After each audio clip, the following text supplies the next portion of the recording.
大家好，我是小天。今天我们有个客户打电话说他们家装空调的这一面墙啊发霉了，他也是刚从外地回来才发现这个情况啊。然后我刚才检查了一下，是这个发霉是因为他当时安装师傅给他打孔的时候，外面孔的位置就是说出孔的时候没有留一个斜度，没有一个坡度，导致那个空调孔啊外面比里面要高，所以一下雨的时候外面这个墙啊湿了就渗进去了。就是这个空调孔啊，这个老板他家还打过那个蓬松剂，也没有用啊。它主要是这个孔比外面里面那一个孔要高很多，所以导致这面墙下雨天的时候，所以就这面墙湿的时候它就渗进去了啊。现在我们要把这台机器拆掉，然后把内机拿进去，把这个孔重新打过啊。我们先准备好螺丝刀、活动扳手、内六角、外机三宝啊。我们把它的外机的这个。把这两个铜螺帽给它松出来，然后里面站一个伙伴。我们等一下把这个小管子小的这个头先给它完全锁紧，锁紧以后心里默数30秒到40秒以后，就赶快把这个大螺母再锁紧，叫里面的伙伴马上断电。我们先把小管锁紧，锁紧了，好，锁紧，等个30-40秒，然后迅速的将大的这一边的锁紧，然后叫里面的伙伴断电，关闭。然后我们用一个扳手把它的低压管与高压管全部都拆下来。我们将低压管、高压管拆掉以后，然后再把它的线束盒的这一个3个螺丝拆了，把线拆掉。外盒拆掉以后，我们就看到里面的线了。大家如果不记得接的话，拍个照就行了啊。大家如果忘记拍照了，它这个线上面其实也是有数字的啊，1、2、3、4，看到没有？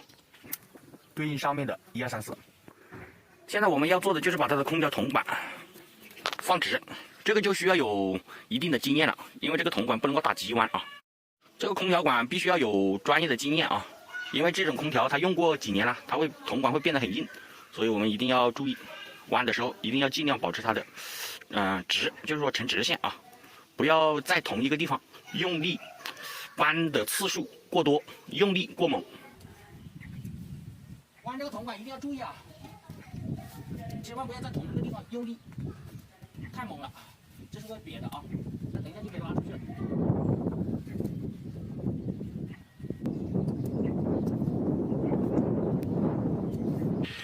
外机的空调管道我们尽量给它捋直了啊，等一下便于在里面把管抽进去。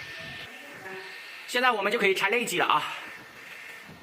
内机这个地方有2个缺，这个地方我们拿一个钩的，就拿个内六角，我们一般是拿个内六角往里面勾一下，往下面一拉，然后再把空调下面搬出来一点，往上一提，这个内机就下来了啊。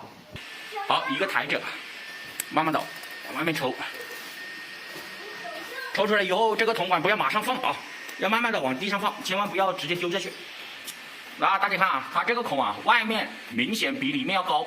这种是绝对会漏水的，而且它这个孔不是用水钻打的，应该是用冲击钻打的啊。现在我们就拿个水钻重新打个孔就行了。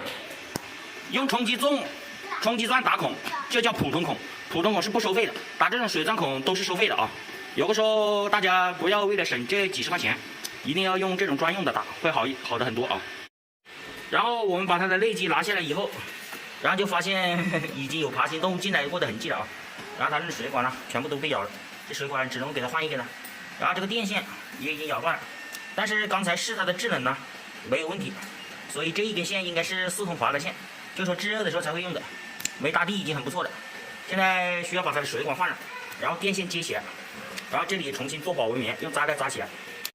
像这个4筒阀的线啊，我们如果不接的话，它最多就是制热功能没有啊，但是像我们老家湖南这一边制热功能也用的特别少。但是拆都拆下来，就给它接起来算了。其他地方都是老鼠咬破皮，那个铜芯并没有损坏啊，就包一下就可以了。有的时候外面一定要放低一点啊。我们把它的电线、水管全部接起来以后，然后再找一根这种 PVC 的这种塑料管啊，给它套起来，这个东西就什么问题都没有了。就这样给它套一节啊，然后这个老鼠它就咬不到了。套完以后，我们就可以把内机装上去了啊。然后内机出了以后，外机这个里就是这样子的，这管子是客户自己要求要留多一点，就留多一点，不然的话割掉一节也是可以的啊。现在我们要做的就是把这个铜管重新弯起来，然后接起来就可以了。我们将外机的管给它做了以后，然后就把外机的口子锁起来啊。锁这个口子的时候，大家弯一定要注意一下，一定要顺着这个螺口的方向来啊。喇叭口对准了以后再锁螺母，一定要对准了，压住再锁啊，不然这个喇叭口会坏的。对准了，直接用手先扭到底。手如果扭不到底，千万不要动扳手啊！手扭到底以后，我们再用扳手打紧就行啊。接线的话，照着数字接就行，3接3，4接4。我们对着数字1、2、3、4，对准上面1、2、3、4就行了啊。如果有一些像格力的，它没有数字的话，就对颜色。建议大家拍照是最好的啊。线接完以后，高低压的阀门先不打开，先扭上雪种表进行抽空作业。把表打开，真空机抽到负压以后，我们关表的时候，真空机声音没有太大的变化，我们就抽空完成。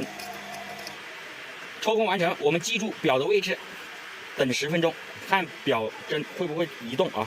如果移动的话，就表示有漏点，我们再检查。现在已经过了10分钟了啊，然后这个表针移动不动，我们就可以把浮力昂放出来了。我们先放一点点。然后把表迅速的取出来，